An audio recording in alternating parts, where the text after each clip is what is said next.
Beautiful morning to you. You're welcome to Sporst Talk on Atlantic Television Network. My name is Kinsley Emmanuel. Very happy to be here this morning to bring you up to speed with the latest revolving around the beautiful world of sport. Top one out minute this morning, Emma Raducanu suffered shock exits in Singapore Open. And of course, coming in from boxing, Dylan Wine target trilogy against Anthony Joshua. And in football, Super Eagles to tackle Tunisia. Others in AFCON draw. These and many more will be yours after the short time out. Stay with us.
Welcome back, still Sports Talk on Atlantic Television Network, and of course we're very much ready to bring you up to speed with the latest revolving around the beautiful world of sport this morning. And of course, joining me to do justice on the show is Michael. Michael, good morning to you and welcome to the show.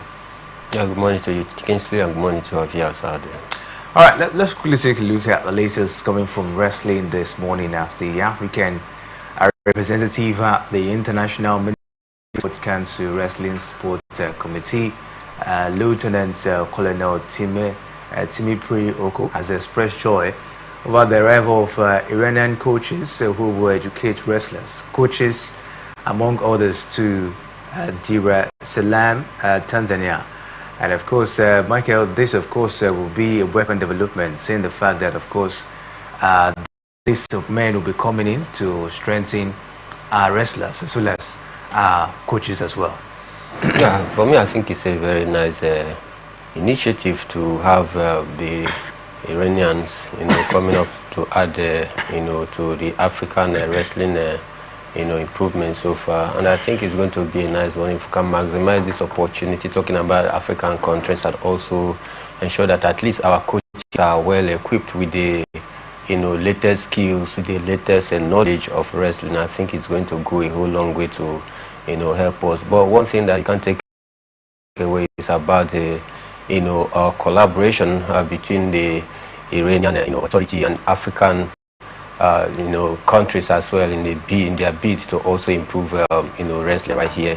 I mean, naturally, wrestling should be more like a selling point for Africa, because naturally Africa, we are talented, we are very powerful, we have the strength. So I'm thinking that wrestling should be our own comparative advantage, that whenever we head for any major competition, I think Africa should come first in every of wrestling competition. Now trying to also have maybe a face-off with the Iranian authority in order to improve wrestling right in Africa, I think is a great one.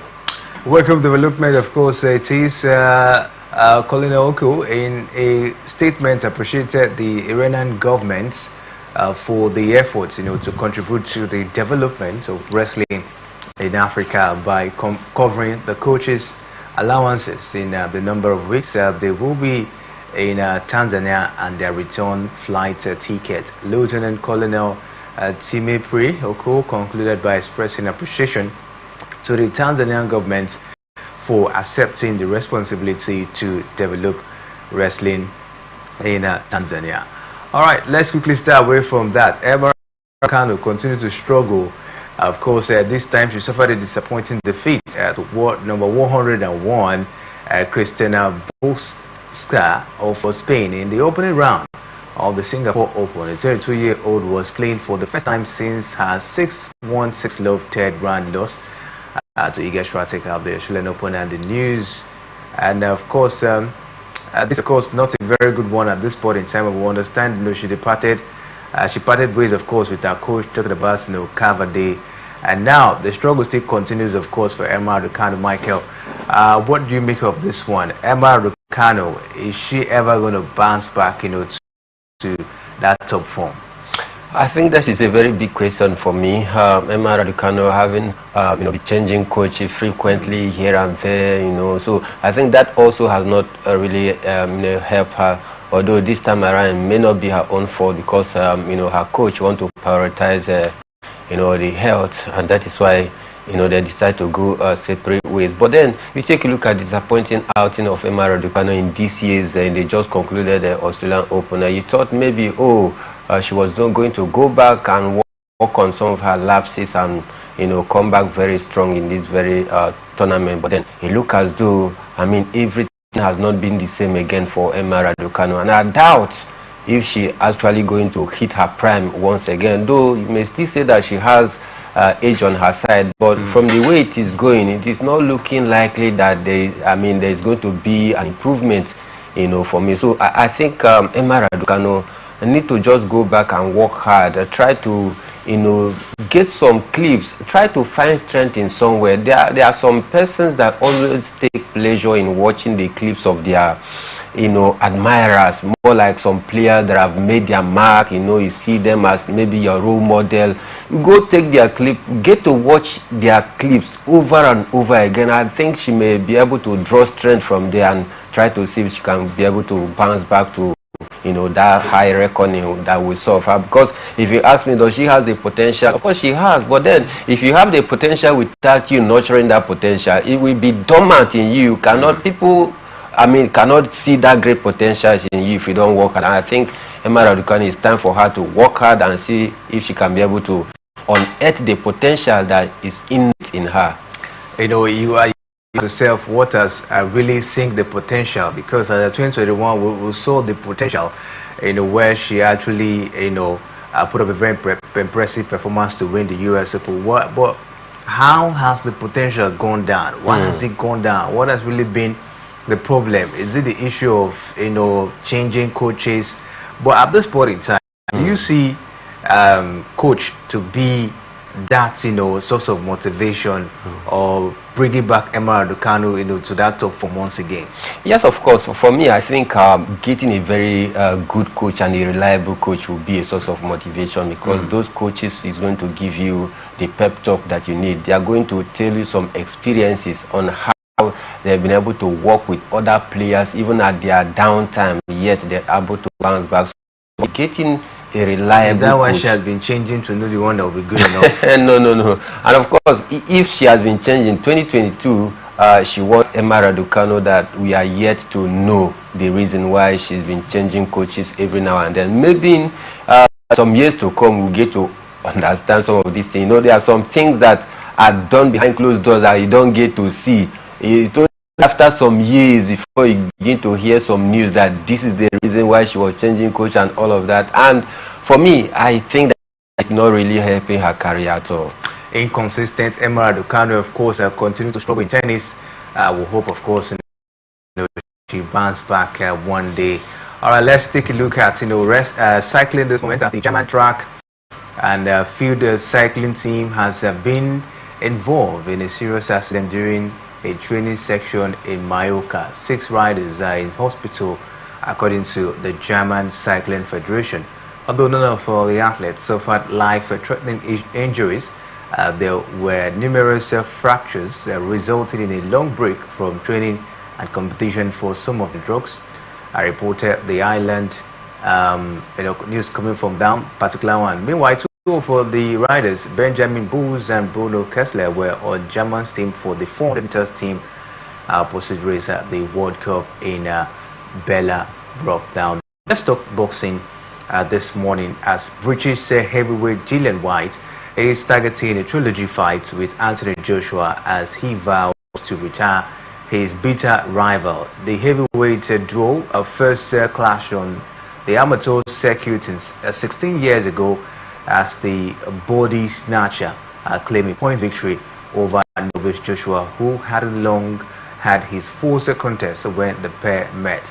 Their bitter feud was reignited in December 2015 when Anthony Joshua captured the vacant British heavyweight title with an explosive 7-round knockout victory over White, who had rocked Joshua in the second round before eventually suffering the first defeat of his professional career. Gillian White looking forward for this bout against Anthony Joshua, but I think Joshua's camp seems to be quiet, you know, at this point in time. They haven't really said anything.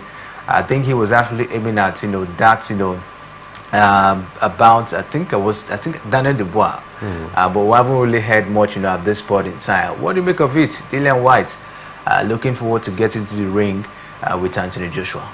I think for me, both fighters have nothing to lose at this point in time. None of them is, holding any belts again. I mean, no serious boxer will take any of these boxers very serious. They have lost their reputation, courtesy of their, poor, result of recent, where, I think Joshua would be even better considered compared to Dillian White, who has long, lost that fear factor, that reputation. And for those fighters, I think I don't see this one coming to fruition, because I possibly think that Joshua will even prefer a match against the Gypsy King, talking about Tyson Fury, than picking up a challenge against Deontay Wilder.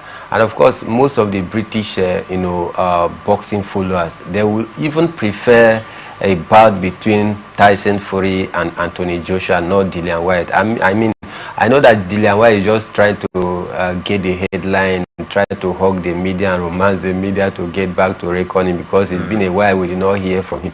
And sometimes some of these strategies also work. When you have been quiet for so long, people just come off the fight. If both of them get into the ring, Joshua beating Tyson Fury, beating twice, and